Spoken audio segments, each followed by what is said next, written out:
किस तरीके की प्रेस वार्ता दी?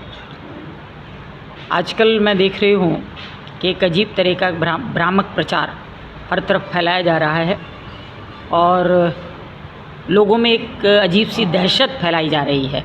और निश्चित रूप से ये मुझे लगता है कि उत्तर प्रदेश सरकार की सफलता से, उत्तर प्रदेश की लॉ एंड ऑर्डर की जो व्यवस्था है उससे कहीं न कहीं हमारे विपक्षियों में इतना हतोत्साह है और वो इस तरीके से इरिटेट होकर के इस तरीके की हरकतें कर रहे हैं कि जिसकी कभी कल्पना भी नहीं की जा सकती है। ऐसा भ्रामक प्रचार यहाँ फैलाया जा रहा है। और केवल यही नहीं, अभी पता लगा 2 दिन पहले कि पहले ये पश्चिम क्षेत्र में शुरू हुआ और उसके बाद वहाँ से चलते चलते अब यहाँ तक आ गया है कि दिन हर समय जहाँ शाम हुई वहाँ लोग यही प्रचार करने लगते हैं कि बदमाश हैं, चोर हैं, चोर हैं। और जबकि सच्चाई ये है, कहीं कोई किसी प्रकार का आज तक कोई इस तरीके का अराजक तत्व नहीं पकड़ा गया और ना ही कोई घटना हुई है।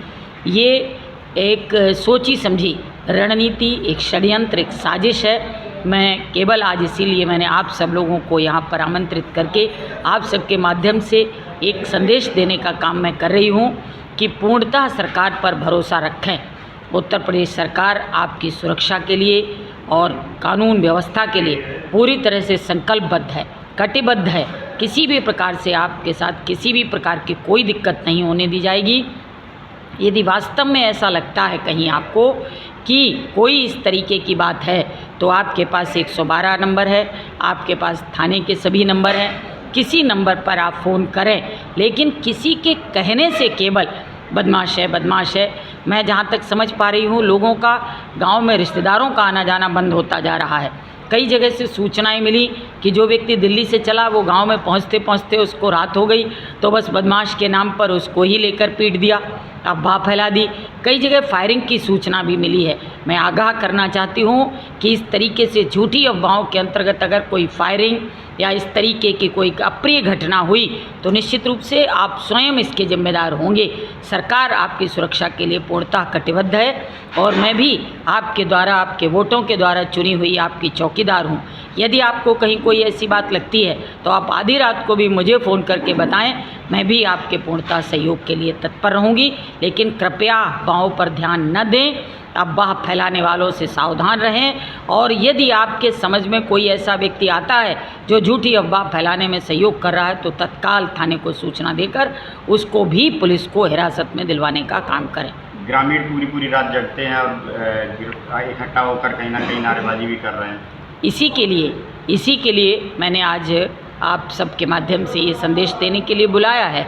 और मैंने एक और अभी मैंने रखा है सुझाव कि हर ग्राम सभा में ग्राम सुरक्षा समिति की बैठक करके हर ग्रामीणों में भी इस तरीके का विश्वास पैदा करने का काम हम सब लोग मिल करके करेंगे।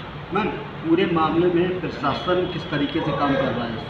प्रशासन पूरी तरह से चौकन्ना है, सतर्क है, जागरूक है। कहीं भी प्रशासन में कोई किसी प्रकार की ढील नहीं है। कुछ लोगों का ये भी कहना है अगर ये घटना सही होती है, हम फ़ोन करते हैं पुलिस प्रशासन के पास, तो क्या मेरे ऊपर भी कार्रवाई हो सकती है? यदि वास्तव में कहीं कोई ऐसी आपकी बात सच पाई जा रही है तो निश्चित रूप से जो भी इस तरीके की घटना को अंजाम देने आया है उसके प्रति सख्त कार्रवाई होगी। लेकिन आप केवल ये कहें कि हमने इससे सुना, इसने कहा, इसके आधार पर यदि आप बात करते हैं और आप फ़ोन में पुलिस को फ़ोन करते हैं, बताते हैं, मैंने एक बात अंत में आपसे कही कि अफवाहों पर ध्यान न दें। यदि आपको खुद कहीं यथार्थ प्रतीत हो तो आप इसके बारे में ज़रूर बताएं।